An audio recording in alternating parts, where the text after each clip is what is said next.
अवधूत चिंतन श्री गुरुदेव दत्त। नमस्कार प्रिय स्वामी भक्तांनो, आजचा दिवस हा तुमच्या जीवनातील दिव्य आणि अद्भुत गोष्टी घडवून आणणार आहे, कारण आज तुमचं नशीब जागं झालं आहे।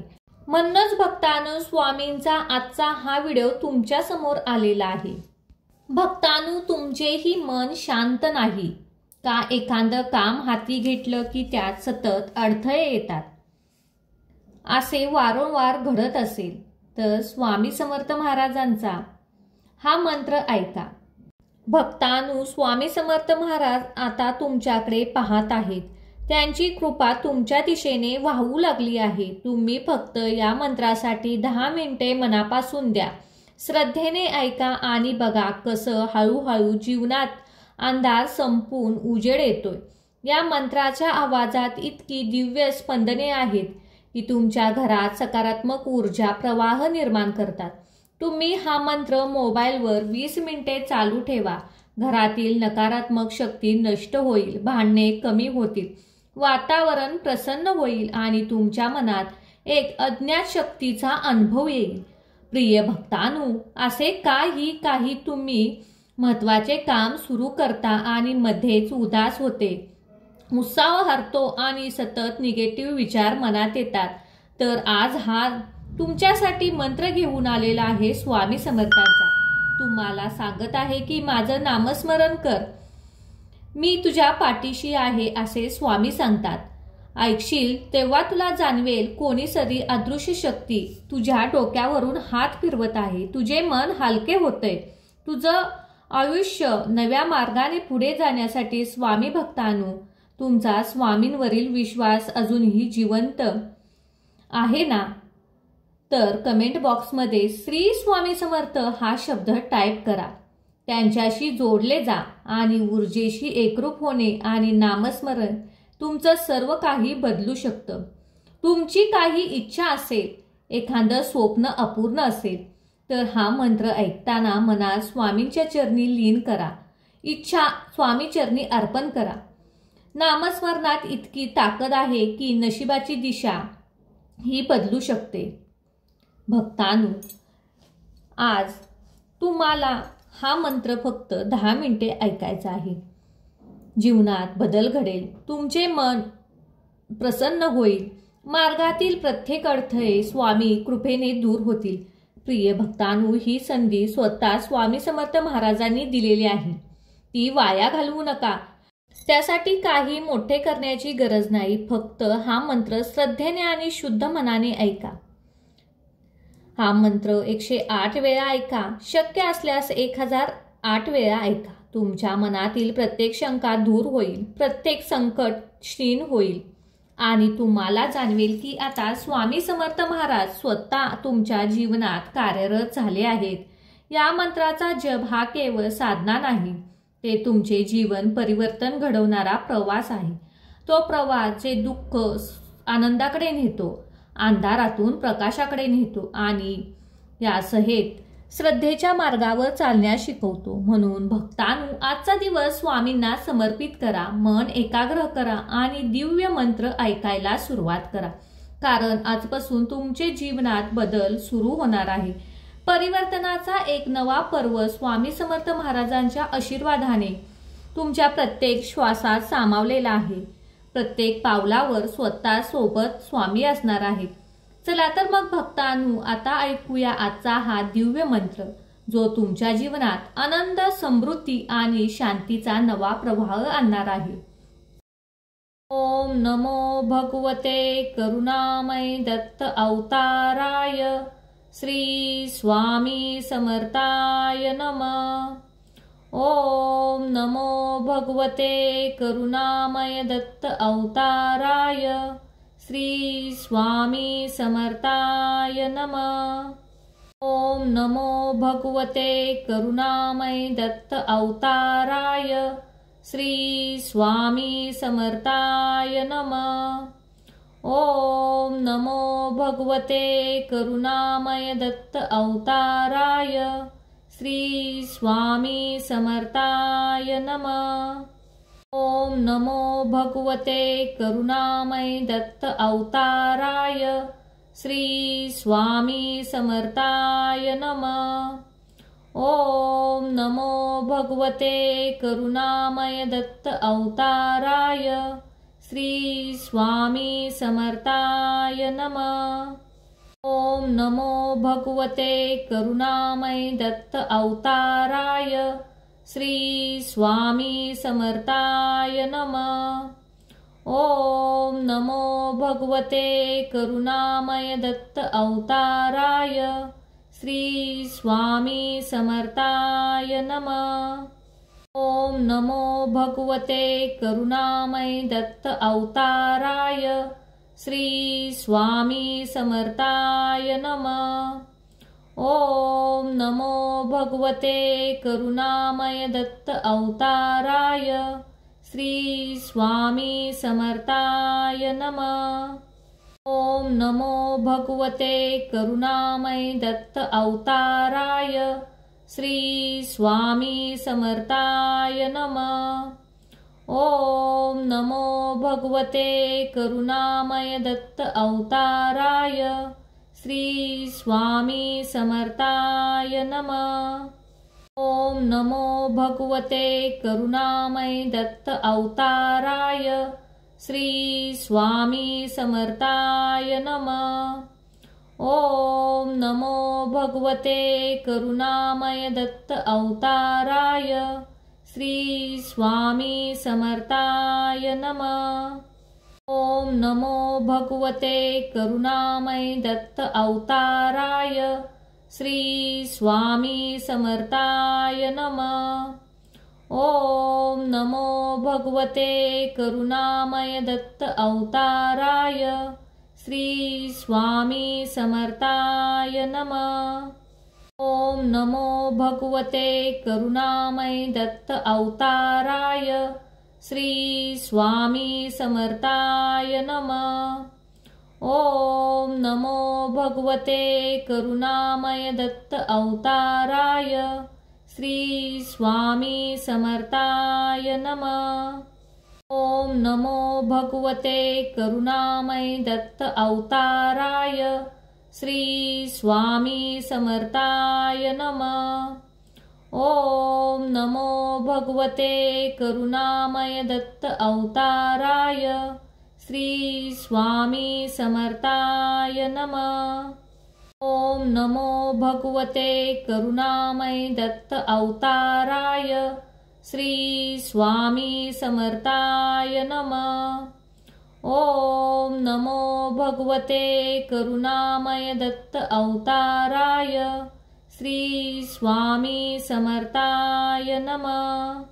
ओम नमो भगवते करुणामय दत्त अवताराय श्री स्वामी समर्थाय नमः।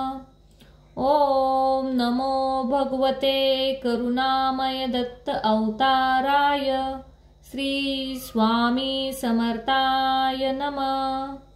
ओम नमो भगवते करुणामय दत्त अवताराय श्री स्वामी समर्थाय नमः।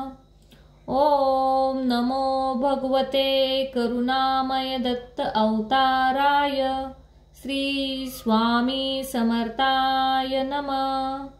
ओम नमो भगवते करुणामय दत्त अवताराय श्री स्वामी समर्थाय नमः। ओम नमो भगवते करुणामय दत्त अवताराय श्री स्वामी समर्थाय नमः। ओम नमो भगवते करुणामय दत्त अवताराय श्री स्वामी समर्थाय नमः। ओम नमो भगवते करुणामय दत्त अवताराय श्री स्वामी समर्थाय नमः। ओम नमो भगवते करुणामय दत्त अवताराय श्री स्वामी समर्थाय नमः। ओम नमो भगवते करुणामय दत्त अवताराय श्री स्वामी समर्थाय नमः। ओम नमो भगवते करुणामय दत्त अवताराय श्री स्वामी समर्थाय नमः। ओम नमो भगवते करुणामय दत्त अवताराय श्री स्वामी समर्थाय नमः।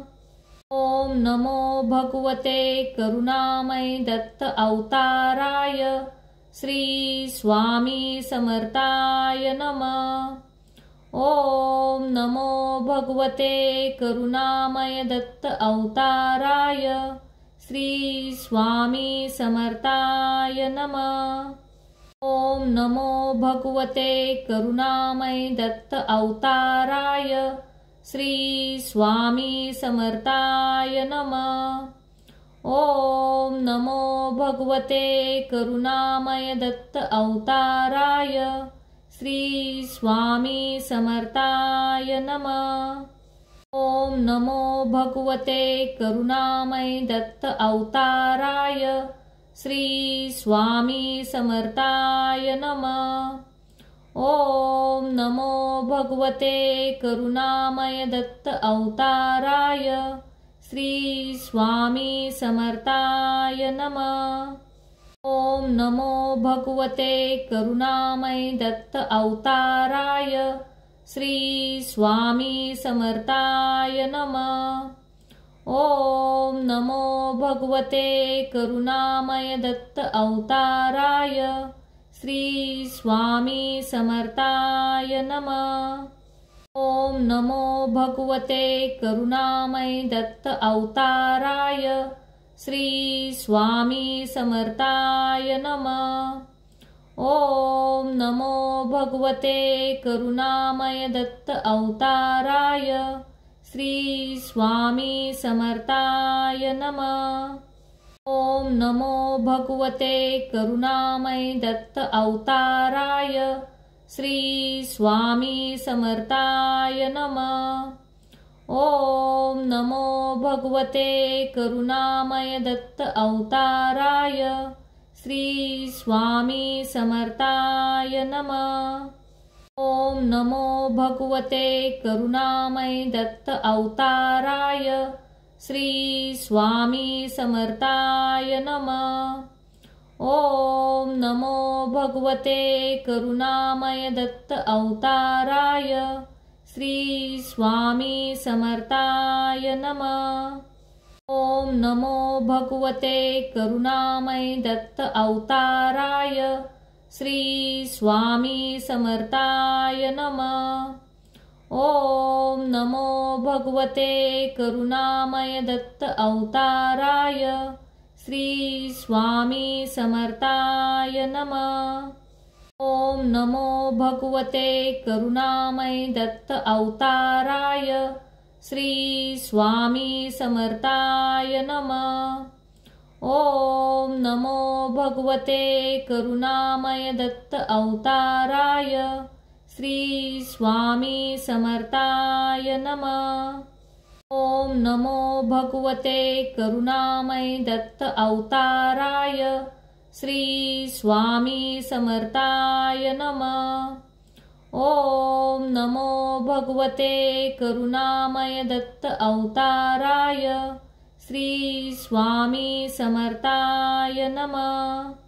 ओम नमो भगवते करुणामय दत्त अवताराय श्री स्वामी समर्थाय नमः। ओम नमो भगवते करुणामय दत्त अवताराय श्री स्वामी समर्थाय नमः। ओम नमो भगवते करुणामय दत्त अवताराय श्री स्वामी समर्थाय नमः। ओम नमो भगवते करुणामय दत्त अवताराय श्री स्वामी समर्थाय नमः। ओम नमो भगवते करुणामय दत्त अवताराय श्री स्वामी समर्थाय नमः। ओम नमो भगवते करुणामय दत्त अवताराय श्री स्वामी समर्थाय नमः। ओम नमो भगवते करुणामय दत्त अवताराय श्री स्वामी समर्थाय नमः। ओम नमो भगवते करुणामय दत्त अवताराय श्री स्वामी समर्थाय नमः। ओम नमो भगवते करुणामय दत्त अवताराय श्री स्वामी समर्थाय नमः। ओम नमो भगवते करुणामय दत्त अवताराय श्री स्वामी समर्थाय नमः। ओम नमो भगवते करुणामय दत्त अवताराय श्री स्वामी समर्थाय नमः। ओम नमो भगवते करुणामय दत्त अवताराय श्री स्वामी समर्थाय नमः। ओम नमो भगवते करुणामय दत्त अवताराय श्री स्वामी समर्थाय नमः। ओम नमो भगवते करुणामय दत्त अवताराय श्री स्वामी समर्थाय नमः। ओम नमो भगवते करुणामय दत्त अवताराय श्री स्वामी समर्थाय नमः। ओम नमो भगवते करुणामय दत्त अवताराय श्री स्वामी समर्थाय नमः। ओम नमो भगवते करुणामय दत्त अवताराय श्री स्वामी समर्थाय नमः। ओम नमो भगवते करुणामय दत्त अवताराय श्री स्वामी समर्थाय नमः। ओम नमो भगवते करुणामय दत्त अवताराय श्री स्वामी समर्थाय नमः।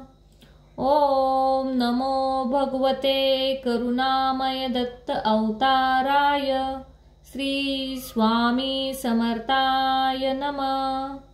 ओम नमो भगवते करुणामय दत्त अवताराय श्री स्वामी समर्थाय नमः। ओम नमो भगवते करुणामय दत्त अवताराय श्री स्वामी समर्थाय नमः। ओम नमो भगवते करुणामय दत्त अवताराय श्री स्वामी समर्थाय नमः। ओम नमो भगवते करुणामय दत्त अवताराय श्री स्वामी समर्थाय नमः। ओम नमो भगवते करुणामय दत्त अवताराय श्री स्वामी समर्थाय नमः। ओम नमो भगवते करुणामय दत्त अवताराय श्री स्वामी समर्थाय नमः। ओम नमो भगवते करुणामय दत्त अवताराय श्री स्वामी समर्थाय नमः। ओम नमो भगवते करुणामय दत्त अवताराय श्री स्वामी समर्थाय नमः। ओम नमो भगवते करुणामय दत्त अवताराय श्री स्वामी समर्थाय नमः। ओम नमो भगवते करुणामय दत्त अवताराय श्री स्वामी समर्थाय नमः। ओम नमो भगवते करुणामय दत्त अवताराय श्री स्वामी समर्थाय नमः। ओम नमो भगवते करुणामय दत्त अवताराय श्री स्वामी समर्थाय नमः। ओम नमो भगवते करुणामय दत्त अवताराय श्री स्वामी समर्थाय नमः। ओम नमो भगवते करुणामय दत्त अवताराय श्री स्वामी समर्थाय नमः। ओम नमो भगवते करुणामय दत्त अवताराय श्री स्वामी समर्थाय नमः। ओम नमो भगवते करुणामय दत्त अवताराय श्री स्वामी समर्थाय नमः। ओम नमो भगवते करुणामय दत्त अवताराय श्री स्वामी समर्थाय नमः। ओम नमो भगवते करुणामय दत्त अवताराय श्री स्वामी समर्थाय नमः।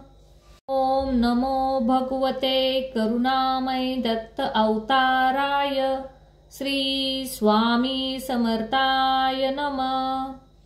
ओम नमो भगवते करुणामय दत्त अवताराय श्री स्वामी समर्थाय नमः।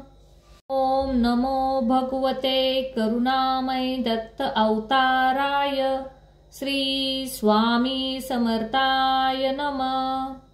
ओम नमो भगवते करुणामय दत्त अवताराय श्री स्वामी समर्थाय नमः।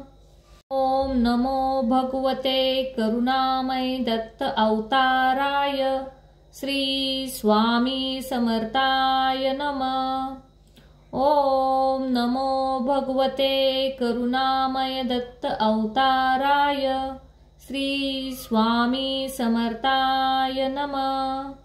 ओम नमो भगवते करुणामय दत्त अवताराय श्री स्वामी समर्थाय नमः।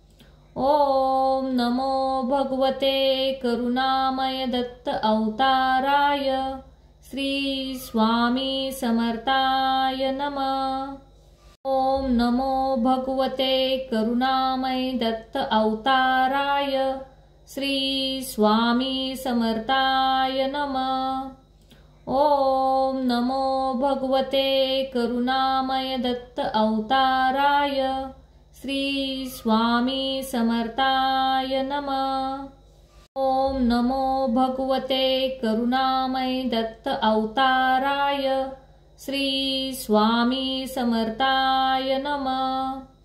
ओम नमो भगवते करुणामय दत्त अवताराय श्री स्वामी समर्थाय नमः। ओम नमो भगवते करुणामय दत्त अवताराय श्री स्वामी समर्थाय नमः। ओम नमो भगवते करुणामय दत्त अवताराय श्री स्वामी समर्थाय नमः। ओम नमो भगवते करुणामय दत्त अवताराय श्री स्वामी समर्थाय नमः। ओम नमो भगवते करुणामय दत्त अवताराय श्री स्वामी समर्थाय नमः। ओम नमो भगवते करुणामय दत्त अवताराय श्री स्वामी समर्थाय नमः। ओम नमो भगवते करुणामय दत्त अवताराय श्री स्वामी समर्थाय नमः। ओम नमो भगवते करुणामय दत्त अवताराय श्री स्वामी समर्थाय नमः। ओम नमो भगवते करुणामय दत्त अवताराय श्री स्वामी समर्थाय नमः। ओम नमो भगवते करुणामय दत्त अवताराय श्री स्वामी समर्थाय नमः। ओम नमो भगवते करुणामय दत्त अवताराय श्री स्वामी समर्थाय नमः। ओम नमो भगवते करुणामय दत्त अवताराय श्री स्वामी समर्थाय नमः। ओम नमो भगवते करुणामय दत्त अवताराय श्री स्वामी समर्थाय नमः।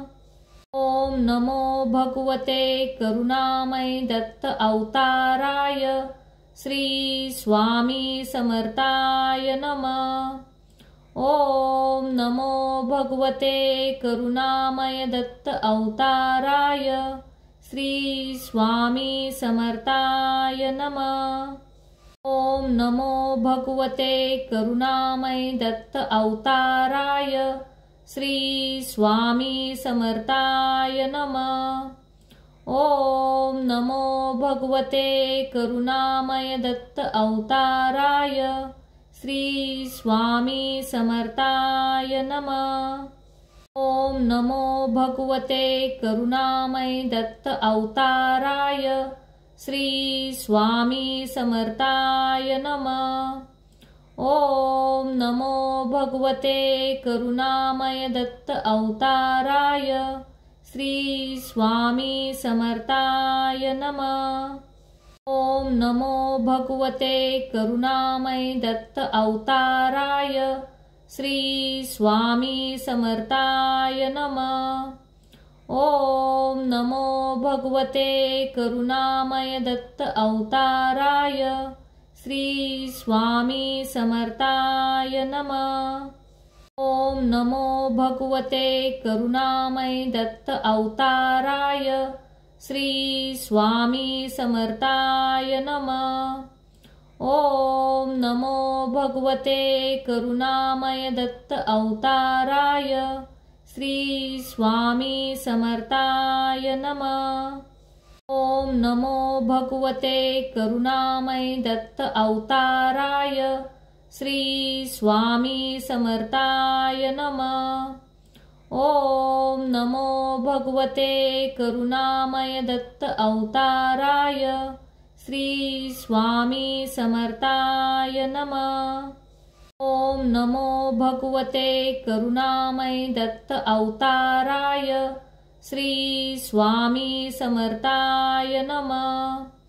ओम नमो भगवते करुणामय दत्त अवताराय श्री स्वामी समर्थाय नमः।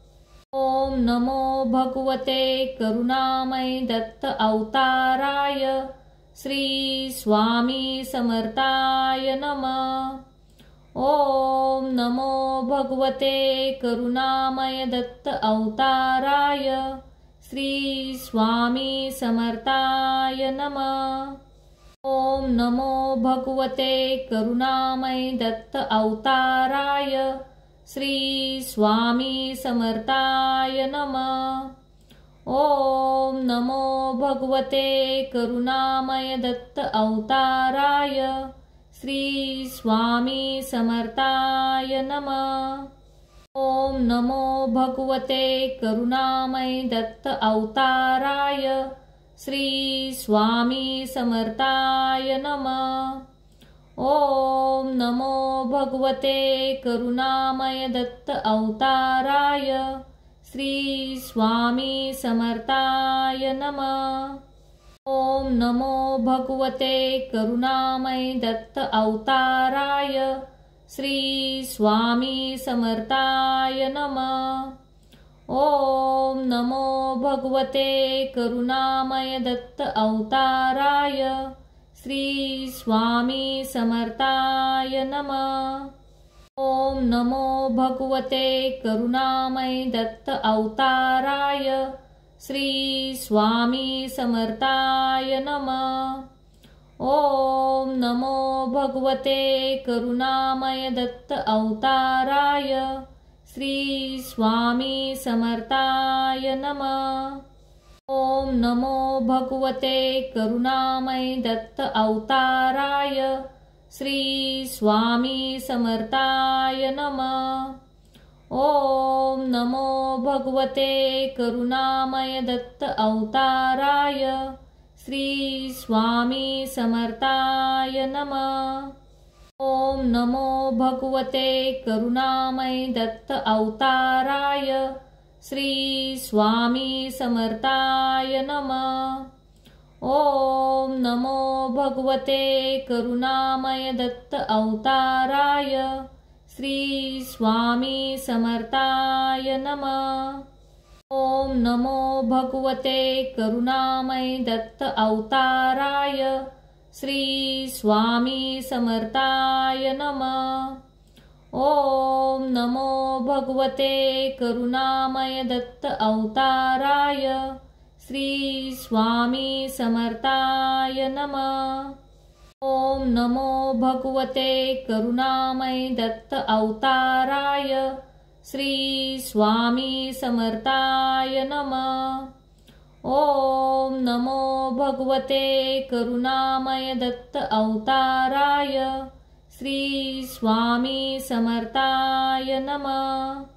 ओम नमो भगवते करुणामय दत्त अवताराय श्री स्वामी समर्थाय नमः।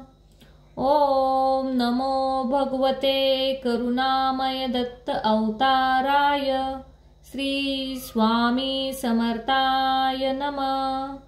ओम नमो भगवते करुणामय दत्त अवताराय श्री स्वामी समर्थाय नमः। ओम नमो भगवते करुणामय दत्त अवताराय श्री स्वामी समर्थाय नमः।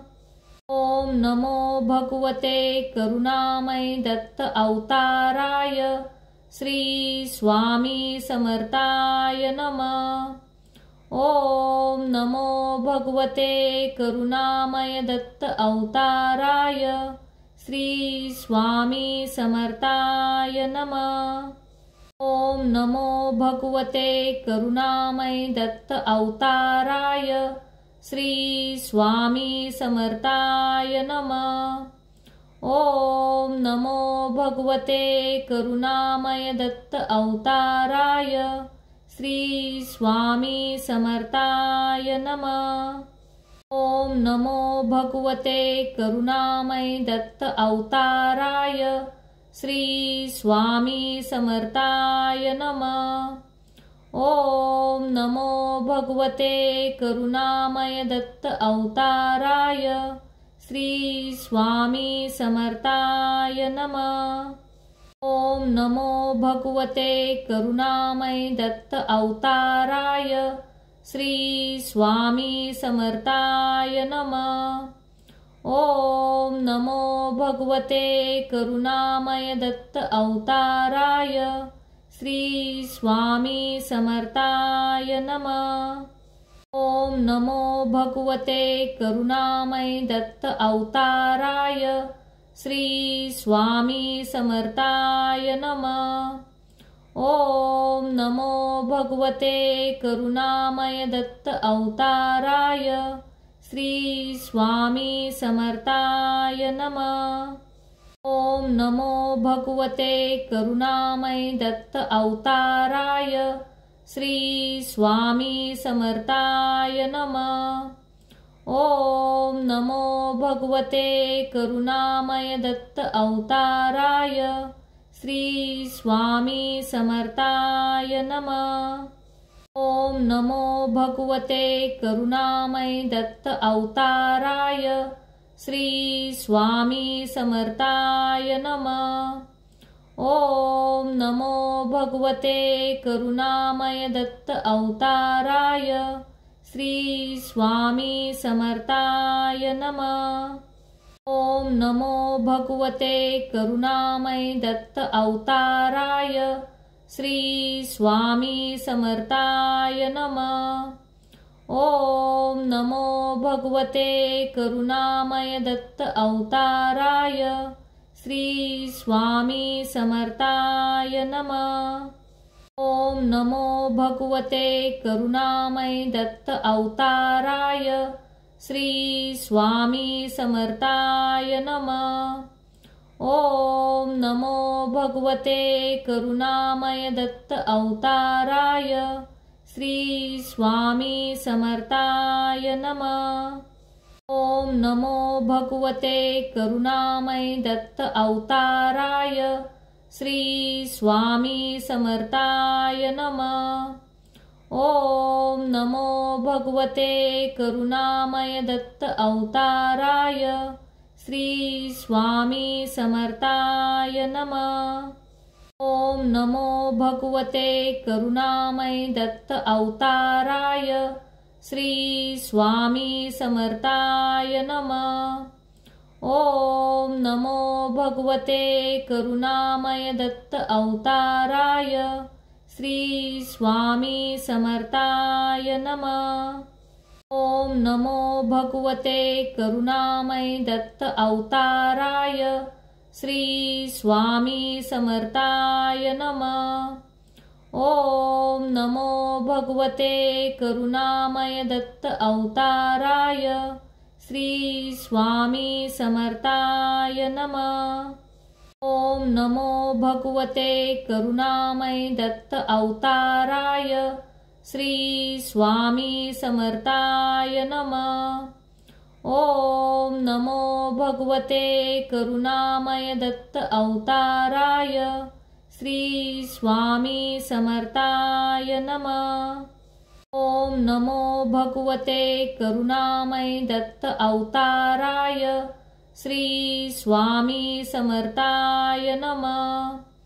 ओम नमो भगवते करुणामय दत्त अवताराय श्री स्वामी समर्थाय नमः। ओम नमो भगवते करुणामय दत्त अवताराय श्री स्वामी समर्थाय नमः। ओम नमो भगवते करुणामय दत्त अवताराय श्री स्वामी समर्थाय नमः। ओम नमो भगवते करुणामय दत्त अवताराय श्री स्वामी समर्थाय नमः। ओम नमो भगवते करुणामय दत्त अवताराय श्री स्वामी समर्थाय नमः। ओम नमो भगवते करुणामय दत्त अवताराय श्री स्वामी समर्थाय नमः। ओम नमो भगवते करुणामय दत्त अवताराय श्री स्वामी समर्थाय नमः। ओम नमो भगवते करुणामय दत्त अवताराय श्री स्वामी समर्थाय नमः। ओम नमो भगवते करुणामय दत्त अवताराय श्री स्वामी समर्थाय नमः। ओम नमो भगवते करुणामय दत्त अवताराय श्री स्वामी समर्थाय नमः। ओम नमो भगवते करुणामय दत्त अवताराय श्री स्वामी समर्थाय नमः। ओम नमो भगवते करुणामय दत्त अवताराय श्री स्वामी समर्थाय नमः। ओम नमो भगवते करुणामय दत्त अवताराय श्री स्वामी समर्थाय नमः। ओम नमो भगवते करुणामय दत्त अवताराय श्री स्वामी समर्थाय नमः। ओम नमो भगवते करुणामय दत्त अवताराय श्री स्वामी समर्थाय नमः। ओम नमो भगवते करुणामय दत्त अवताराय श्री स्वामी समर्थाय नमः। ओम नमो भगवते करुणामय दत्त अवताराय श्री स्वामी समर्थाय नमः। ओम नमो भगवते करुणामय दत्त अवताराय श्री स्वामी समर्थाय नमः। ओम नमो भगवते करुणामय दत्त अवताराय श्री स्वामी समर्थाय नमः। ओम नमो भगवते करुणामय दत्त अवताराय श्री स्वामी समर्थाय नमः। ओम नमो भगवते करुणामय दत्त अवताराय श्री स्वामी समर्थाय नमः। ओम नमो भगवते करुणामय दत्त अवताराय श्री स्वामी समर्थाय नमः। ओम नमो भगवते करुणामय दत्त अवताराय श्री स्वामी समर्थाय नमः। ओम नमो भगवते करुणामय दत्त अवताराय श्री स्वामी समर्थाय नमः। ओम नमो भगवते करुणामय दत्त अवताराय श्री स्वामी समर्थाय नमः। ओम नमो भगवते करुणामय दत्त अवताराय श्री स्वामी समर्थाय नमः। ओम नमो भगवते करुणामय दत्त अवताराय श्री स्वामी समर्थाय नमः। ओम नमो भगवते करुणामय दत्त अवताराय श्री स्वामी समर्थाय नमः। ओम नमो भगवते करुणामय दत्त अवताराय श्री स्वामी समर्थाय नमः। ओम नमो भगवते करुणामय दत्त अवताराय श्री स्वामी समर्थाय नमः। ओम नमो भगवते करुणामय दत्त अवताराय श्री स्वामी समर्थाय नमः। ओम नमो भगवते करुणामय दत्त अवताराय श्री स्वामी समर्थाय नमः।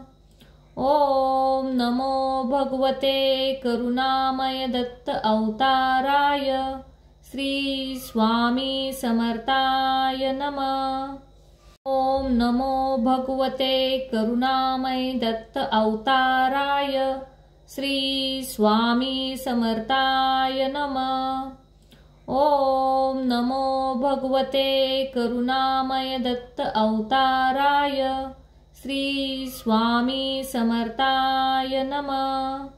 ओम नमो भगवते करुणामय दत्त अवताराय श्री स्वामी समर्थाय नमः। ओम नमो भगवते करुणामय दत्त अवताराय श्री स्वामी समर्थाय नमः। ओम नमो भगवते करुणामय दत्त अवताराय श्री स्वामी समर्थाय नमः। ओम नमो भगवते करुणामय दत्त अवताराय श्री स्वामी समर्थाय नमः। ओम नमो भगवते करुणामय दत्त अवताराय श्री स्वामी समर्थाय नमः। ओम नमो भगवते करुणामय दत्त अवताराय श्री स्वामी समर्थाय नमः।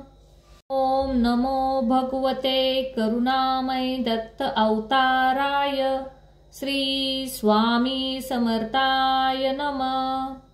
ओम नमो भगवते करुणामय दत्त अवताराय श्री स्वामी समर्थाय नमः। ओम नमो भगवते करुणामय दत्त अवताराय श्री स्वामी समर्थाय नमः। ओम नमो भगवते करुणामय दत्त अवताराय श्री स्वामी समर्थाय नमः। ओम नमो भगवते करुणामय दत्त अवताराय श्री स्वामी समर्थाय नमः। ओम नमो भगवते करुणामय दत्त अवताराय श्री स्वामी समर्थाय नमः। ओम नमो भगवते करुणामय दत्त अवताराय श्री स्वामी समर्थाय नमः। ओम नमो भगवते करुणामय दत्त अवताराय श्री स्वामी समर्थाय नमः। ओम नमो भगवते करुणामय दत्त अवताराय श्री स्वामी समर्थाय नमः। ओम नमो भगवते करुणामय दत्त अवताराय श्री स्वामी समर्थाय नमः। ओम नमो भगवते करुणामय दत्त अवताराय श्री स्वामी समर्थाय नमः। ओम नमो भगवते करुणामय दत्त अवताराय श्री स्वामी समर्थाय नमः। ओम नमो भगवते करुणामय दत्त अवताराय